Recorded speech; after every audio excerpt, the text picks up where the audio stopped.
¿Cuántos panes tenéis? 5 y 2 peces. Traédmelos. Dividid a la gente en grupos de 50 para alimentarlos. Buenas tardes, buenas noches para todos ustedes. En este programa semanal, una liturgia para la vida, les acompaña el Padre Víctor Anguiano de la Diócesis de San Cristóbal de las Casas, Chiapas, México. El jueves pasado celebrábamos ante todo en México el Corpus Christi, festividad bastante importante que quedó pendiente antes del Tríduo Pascual, Jueves Santo. Y hay que enmarcar este cuerpo y sangre de Cristo, por un lado, dentro de la fiesta anual de la Cena o Pascua judía, que también el Señor la tuvo que celebrar. Por otro lado también, esta Pascua judía estaba muy entendida en una conmemoración de la liberación de Egipto, donde hablábamos por allá en la vigilia pascual que el Señor nos liberó de la esclavitud de Egipto con mano fuerte y brazo extendido, después de 10 plagas, que la última de ellas viene siendo la exterminación de los primogénitos.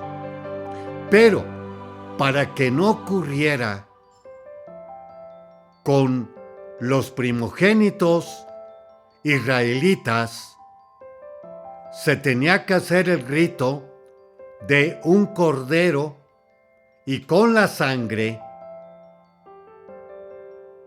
pintar los dinteles de las puertas para que cuando pasara el ángel exterminador pasara del largo.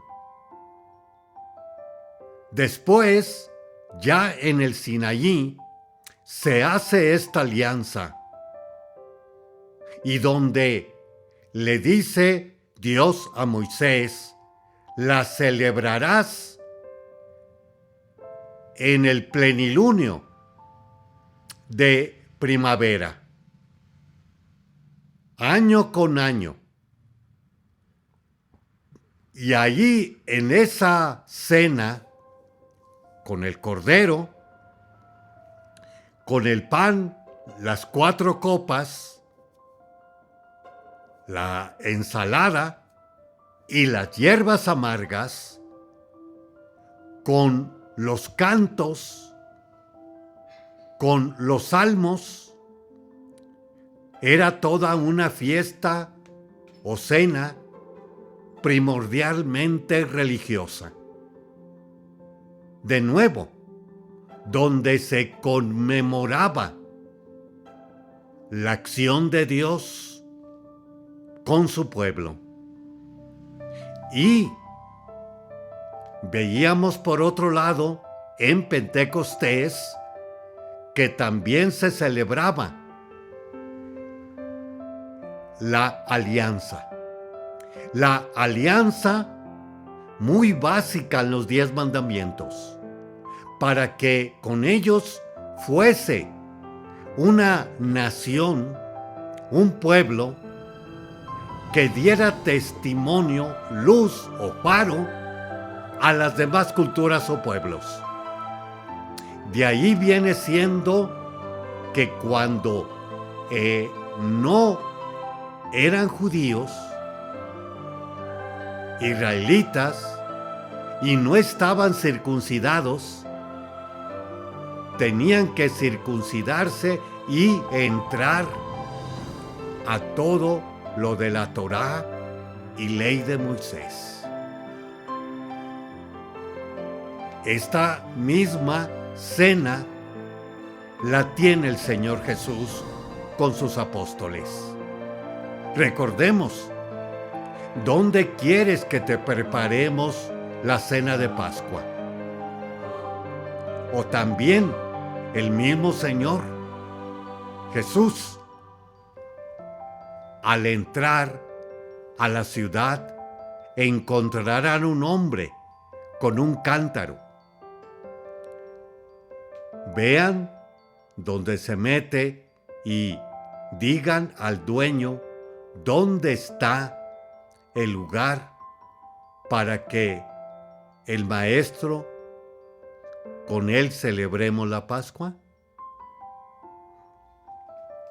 Esto pues, de nuevo, viene siendo una conmemoración de las maravillas de Dios que ha realizado en el caminar de la historia.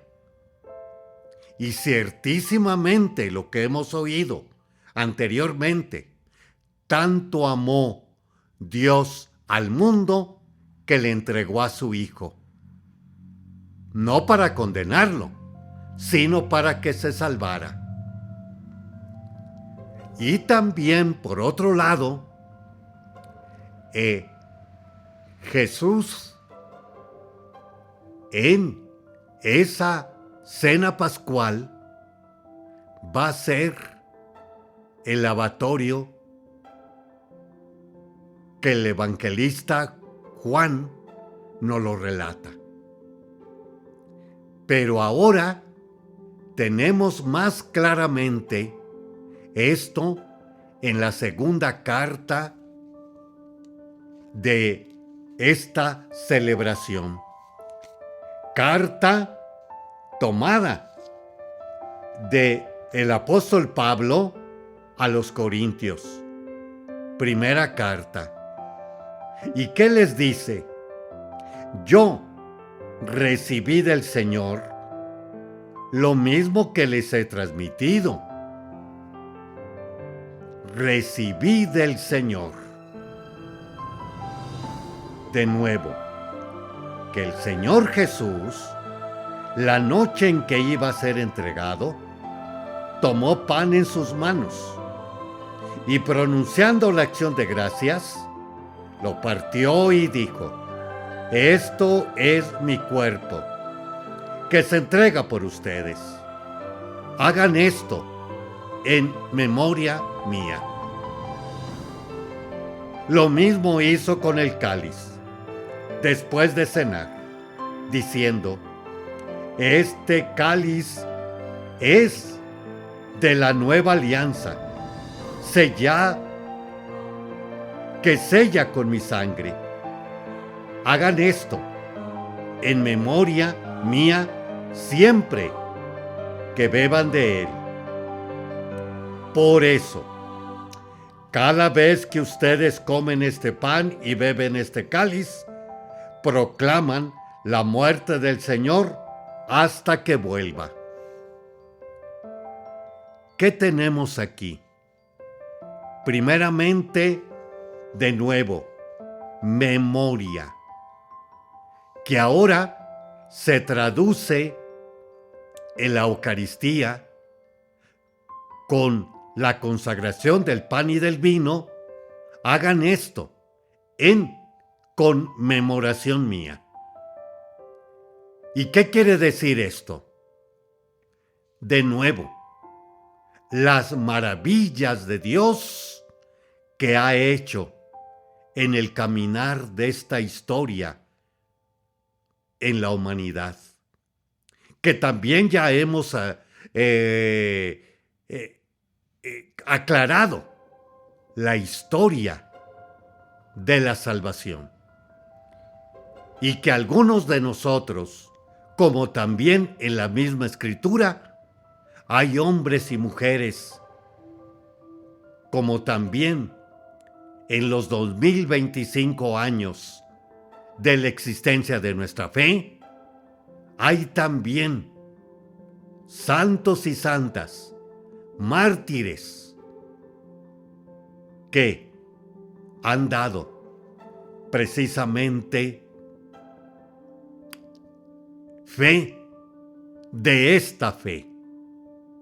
Haremos un pequeño espacio y regresamos.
Continuamos con esta segunda parte de una liturgia para la vida. También, además de YouTube, también pueden ustedes acceder a otros medios de comunicación como es Spotify, Apple Podcasts, YouTube Music, Amazon Music, como iHeartRadio. Hablábamos en el pasado segmento acerca de el Corpus Christi, que ese cuerpo y sangre de Cristo se da ahora dentro de la Eucaristía, y que aquí debemos también tener muy presente la Eucaristía, que ahora es el sentido actual que se le está dando en lugar de la misa. Que también, como hemos visto, Eucaristía viene siendo dar gracias a Dios por todas las maravillas que ha hecho en el caminar de esta historia. Ante todo, en la historia de la salvación. Y también comparábamos que se nos ha también a veces desfasado que el cuerpo y la sangre de Cristo está integrado en esa Eucaristía, en esa consagración, en este sacramento eucarístico, donde precisamente allí está real y verdaderamente presente nuestro Señor. Con ello también viene siendo que lo que importa en los otros sacramentos, que también son muy buenos, nos dan la gracia. Pero este es más excelente, de nuevo, porque allí está la presencia de Dios. Y, consecuentemente, vamos a tener que entender que allí va a entrar el matrimonio, el bautismo, los 15 años, confirmación, primera participación y exequias. Ante esto, lo más que nosotros tenemos con bastante asistencia de parte del pueblo de Dios. Y a veces se le da más importancia a el 15 años, al matrimonio, a las exequias que a la misma Eucaristía, donde, de nuevo, es un banquete en que somos invitados. Por eso también le acompaña las Sagradas Escrituras, donde nos está dando precisamente ese o esos tales acontecimientos tanto del Antiguo como del Nuevo Testamento. Y sobre todo y ante todo, que el Antiguo Testamento prefigura lo que vendrá y lo que será el Nuevo Testamento. Cristo, el Señor, que de nuevo, y aquí falta también aclarar otro punto que viene siendo el hagan. Es un mandato. En otro momento también va a decir hasta que yo regrese. O también les va a decir a los apóstoles, yo les aseguro que no volveré a beber del fruto de la vid hasta que todo esté concluido. ¿Y qué nos dice el Evangelio al inicio? Nos está hablando, Jesús habló del reino de Dios a la multitud y curó a los enfermos. También que nos dice de la multiplicación de los panes, que viene siendo también parte del reino de Dios, que viene siendo hasta saciarse con el maná. Comieron hasta saciarse. Y cuando ya entraron en la tierra prometida, cuando comenzaron a comer los frutos de la tierra prometida, cesó el maná. Pero tengamos presente, de nuevo, la Eucaristía es un banquete. Banquete que estamos invitados todos con la nueva alianza, nos dice el Señor, de nuevo, en la carta a los Corintios que leíamos hace rato. Hagan esto en memoria mía siempre que beban de él, o hasta que yo regrese. ¿Y por qué no participamos plenamente? Porque la participación plena en la Eucaristía es cuando yo comulgo. Pero más cuando yo comulgo es cuando yo estoy, sí o no, en paz con Dios y con mis hermanos. Me acerco. Cuando no estoy en paz con Dios y con mis hermanos, de nuevo, un mandamiento nuevo les doy, Jueves Santo, que se amen los unos a los otros como yo los he amado.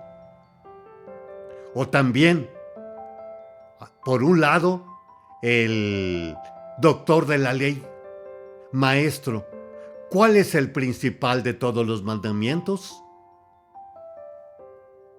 ¿Qué lees en la Escritura? Y luego también le dice, para recordar, amarás al Señor tu Dios con todo el corazón, con toda el alma, con toda la mente, con todas tus fuerzas, y al prójimo como a ti mismo. Haz esto y no estarás lejos del reino de los cielos. El reino de los cielos el banquete eterno, que también allá vamos. Y es por eso que vamos viendo, o vamos a estar viendo, o ya lo hemos visto y oído, que semejante es el reino de los cielos a un banquete de bodas, o a un banquete X. ¿Y qué dice de nuevo el catecismo de la iglesia? El cielo es la convivencia con Dios y con los bienaventurados. Convivencia que tengo que hacer yo desde aquí abajo. Háganse amigos que lo reciban en el cielo. Y de nuevo, no volveré a beber del fruto de la vid hasta que todo esté concluido. La cena escatológica. Aquí tenemos pues este Corpus Christi, cuerpo y sangre de Cristo. ¿Y qué nos dice la antífona de la comunión de esta festividad?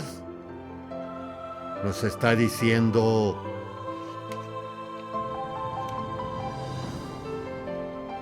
el que come mi carne y bebe mi sangre, permanece en mí y yo en él, dice el Señor. Haremos otro espacio y regresamos. Le esperamos.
Continuamos con esta tercera parte de una liturgia para la vida. Tiempos privilegiados, claves para comprender y vivir mejor lo litúrgico. Del padre Andrés Pardo, de la editorial Monte Carmelo. Continuamos allá todavía en la vigilia pascual. Originalidad de la vigilia. Número 2. La originalidad de la vigilia pascual, que basa una parte de su simbolismo en la lucha y victoria de la luz frente a las tinieblas.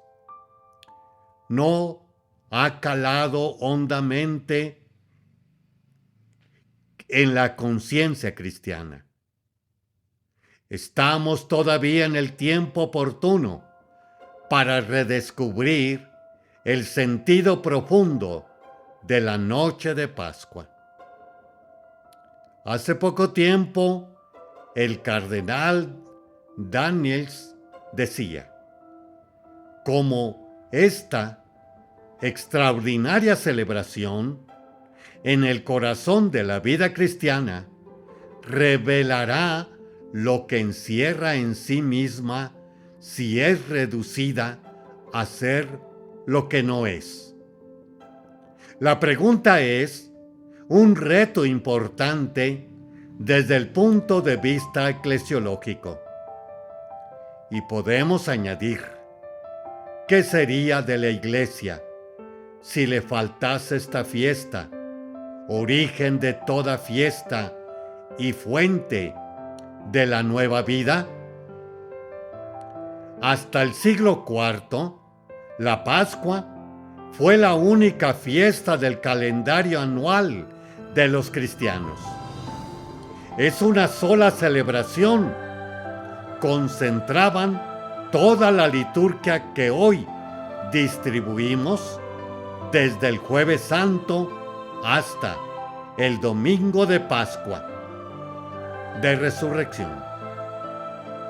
Nuestro actual escalonamiento celebrativo comporta grandes ventajas, pero no deja de tener algunos riesgos, de lo que el principal es la petición y participación del misterio pascual en varias secuencias, que si se valoran aisladamente pueden afectar a la unidad de la Pascua. Al ser la vigilia pascual el corazón del año litúrgico y el domingo mayor del año cristiano, el cristiano que no pueda participar nada más que en una celebración de la Semana Santa, tendría que escoger esta fiesta de fe, de luz, de vida y de resurrección. Número 3. Celebrar bien la vigilia. Celebrar bien la noche de Pascua exige necesariamente un cambio de nuestras costumbres. El horario para su celebración no es habitual en la convocatoria de la iglesia.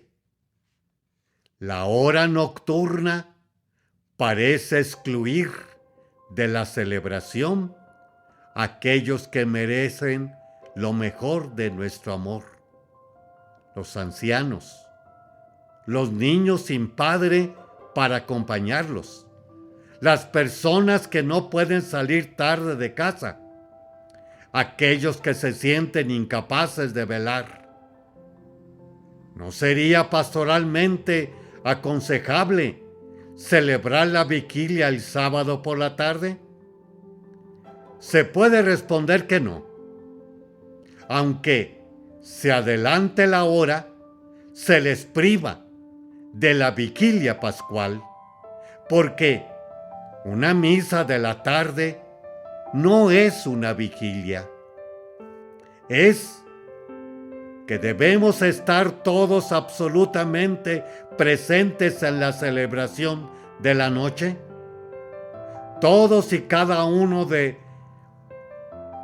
nosotros debemos aceptar alguna vez un día límites de la propia condición y dejar a otros la misión de representarlos allí donde ellos no pueden y quisieran estar. ¿No es también evangélico que los presentes asuman a los ausentes e impedidos? Desde una correcta pastoral litúrgica, las misas del domingo de Pascua deben ser un eco de la noche presente, recordando para aquellos que no pudieron asistir en la vigilia, lo original está celebración nocturna, que la distingue de otras celebraciones del año. Así, lo esencial de la vigilia no parecerá como un rito de una misa habitual en sábado, por la tarde, prolongada y solemnizada. Y la realidad profunda de esta celebración extraordinaria nunca tendrá apariencias banales. En la noche de Pascua se duerme menos para despertar más en la fe. La vigilia pascual. La Pascua da sentido a todo. Es la razón de todo y es el término de todo. La Pascua es la fiesta bendita, soñada, amada, preparada y valorada. No somos cristianos por el hecho de creer en el pecado, en la cruz, en el sufrimiento, en la muerte. Somos cristianos porque creemos en la alegría, en la liberación, en la resurrección, en la vida. Por eso, el corazón de nuestra fe es una esperanza, un gozo donde todo se convierte en alegría. La tristeza pasa a ser alegría. La muerte toma el tono de la resurrección. Por eso en Pascua tenemos que tener la experiencia de que no estamos encerrados en el sepulcro, de que no nos han liberado de la losa que reduce la existencia humana, la esclavitud y la oscuridad.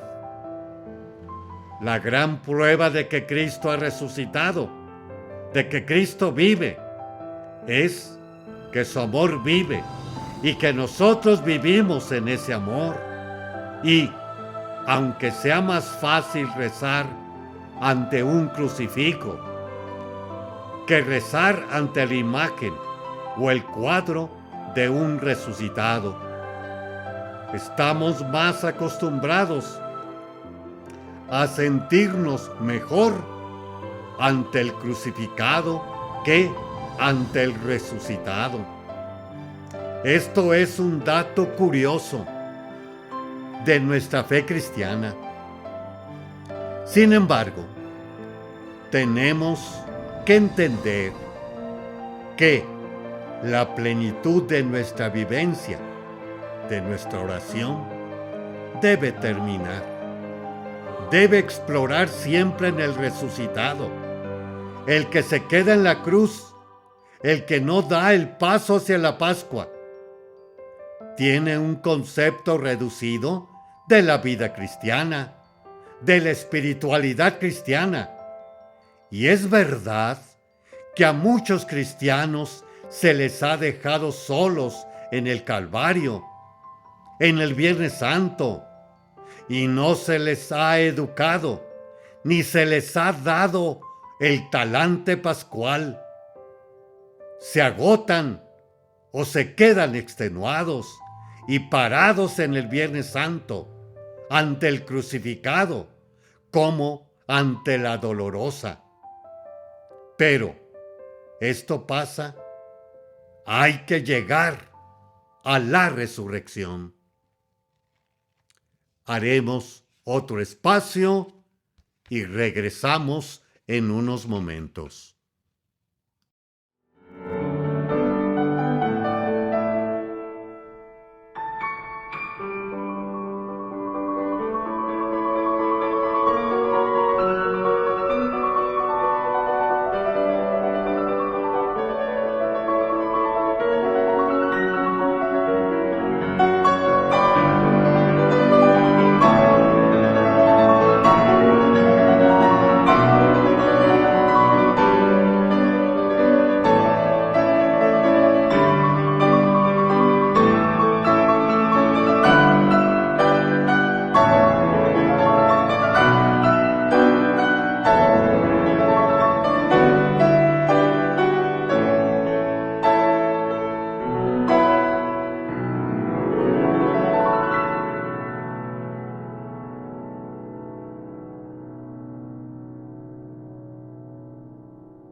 Continuamos con este último segmento donde consideramos a los santos y santas de esta semana. 22 de junio. San Paulino de Nola, obispo. Año 353-431. Paulino fue político, filósofo y poeta. Nació en Francia, de una familia romana de senadores. Siguiendo la tradición familiar, tuvo una carrera política de unos 20 años. Viajó por lo que hoy se conoce como Francia, España e Italia, y fue gobernador de una ciudad italiana. En uno de sus viajes conoció la que sería su esposa, Teresa, y se convirtió al cristianismo, siendo bautizada en el año 389.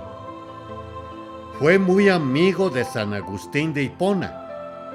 Como prueba, una amplia correspondencia. Paulino y su esposa tuvieron un hijo, pero a la muerte de éste renunciaron a todos sus bienes y se retiraron a la vida religiosa. Ambos fundaron un hospicio para enfermos y un hostal para peregrinos al santuario de San Félix. Cuando falleció Teresa, Paulino fue nombrado obispo de Nola. Se sabe poco de su episcopado, salvo que gobernó con sabiduría y generosidad. De Paulino aprendemos el desprendimiento de todos los bienes, el amor por la grandeza, pobreza y su preferencia a los pobres, como su integridad, tanto en su vida civil como religiosa. Vivió lo que resume el catecismo sobre las distintas maneras de consagrarse a Dios. Hay fieles que, perteneciendo uno de ambos grupos, clérigos o laicales, por la profesión de los consejos evangélicos, se consagran a Dios y sirven así a la misión de la Iglesia. Número 934. El mismo día se celebra a San Juan Fischer y Tomás Moro, mártires. San Juan Fischer, 1469-1531. Tomás Moro, 1477-1535.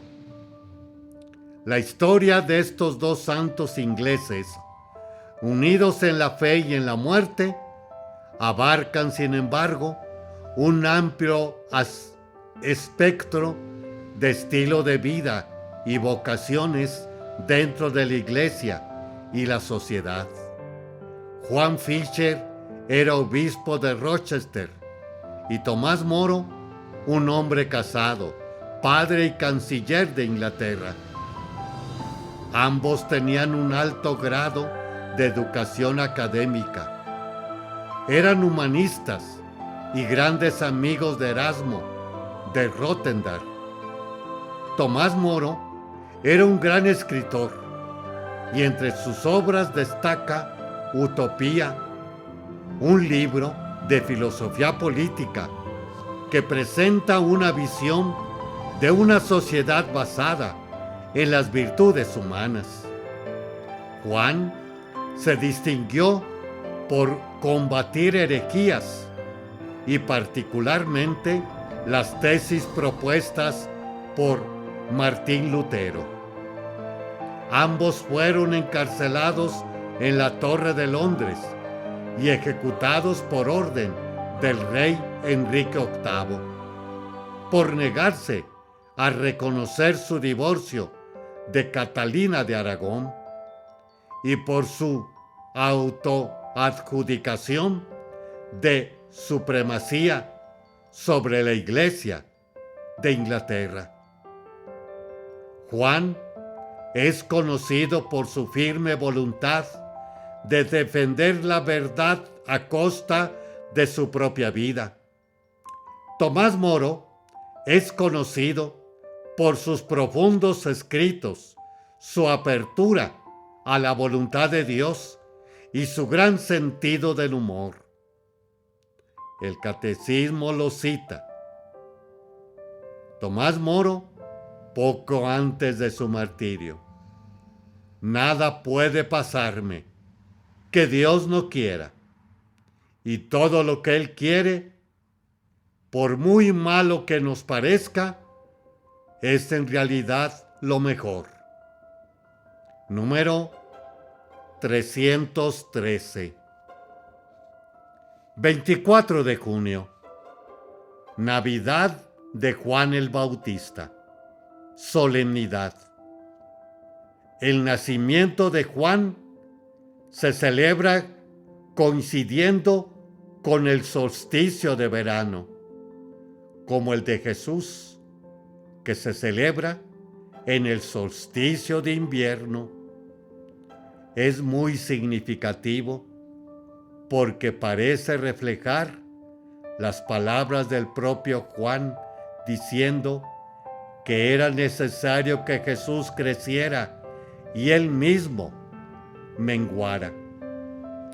La muerte de Juan se observa como segunda fiesta litúrgica el 29 de agosto. Desde las narrativas de infancia de los evangelios, las dos figuras siempre se sitúan en una especie de paralelo, enfatizando la función de Juan como anuncio, como quien reconoce a Jesús como el unigénito y se alegra con su venida incluso en el vientre materno. La solemnidad se remonta al siglo IV y en su día estuvo precedida por un día de ayuno. Es además ocasión de grandes celebraciones de la religiosidad popular en países de habla hispana. Dos temas sobresalen en el mensaje de Juan el Bautista que nos llega por el Evangelio. Uno, el de la preparación de los caminos del Señor y la venida de Cristo, que aparece prominentemente en Adviento. Y el otro es el de la proclamación de Jesús como Cordero de Dios. El Catecismo resume toda la obra de Juan.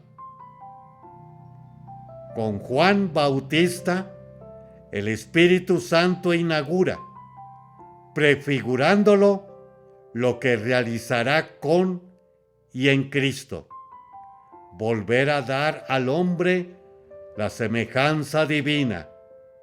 Número 720. Una obra heroica y humilde al mismo tiempo. Muchas gracias, hermanos y hermanas.